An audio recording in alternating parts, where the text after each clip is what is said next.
Welcome to the Raw Comedy National Grand Final. I am your host, Dilruk Jayasinha. It is so exciting for me to be here for so many reasons. This is such a cool gig with such a cool crowd. But also, I've got to be honest with you, it was my dream to get to perform at the Raw Comedy National Finals. Because 12 years ago, I was a contestant in the comedy comp, right? And I didn't make it past round one.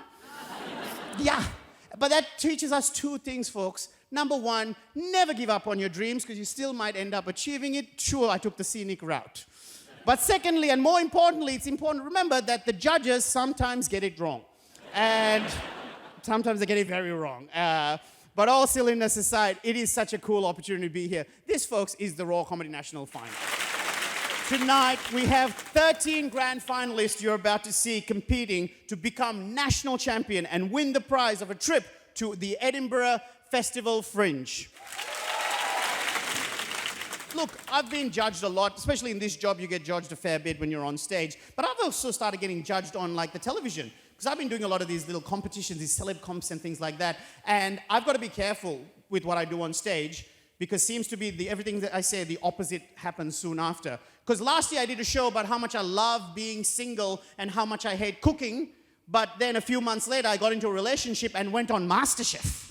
Yeah, I didn't realize I had that superpower. So now I always try and do the opposite of that. That's why this time I'm always talking about how much I just hate threesomes.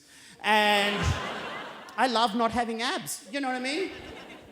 But I did do this competition, the cooking one of the most famous cooking competitions in the world. And I was quite lucky because when I was in a relationship, I was over at my girlfriend's place when I got the call to do the show. They're like, hey, we'd like to be on the show. Can you cook? And I was like, no, but I love attention. So sure, I'll do it. And luckily for me, though, my girlfriend's mom was an excellent cook. She's so good at it, right? And she took the time to teach me all these quick, fun recipes. The only issue is that as lovely as she is a bogan.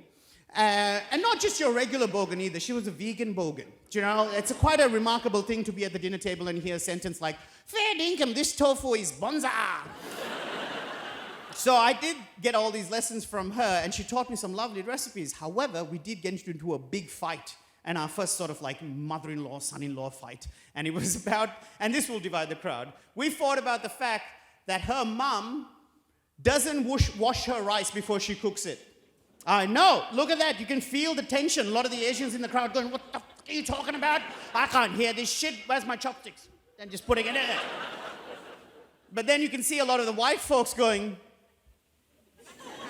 you wash your rice? Yeah, you're meant to wash your rice. I know some of you have policies like, oh, if it's all white, it's all right. But just wash your rice. So I learned, anyway, after that little sidestep, I learned all those recipes, came to Melbourne, and I was doing this show, MasterChef. And I've got to be honest with you, I feel bad saying this, but the first episode of that show that I ever watched was the one I was in as it was being filmed. I was like, wow, this is a really popular show, isn't it? I can see why it's so good. Like, I got caught up in it, and like, it's so exciting. Someone's about to get kicked out. Someone's burning their coconut. Oh, shit, that's my coconut. Shit.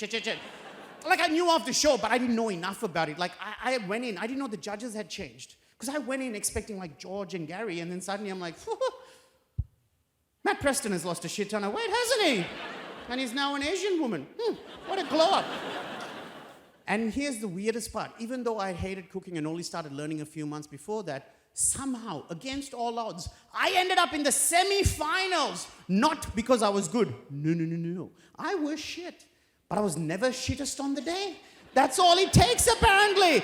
Because if you watch the season I was on, you can verify this. Every time someone got kicked out, I was right next to them going, whoo, that was a close one. All right, see you, cockhead. I'm going to Stephen Bradbury this shit.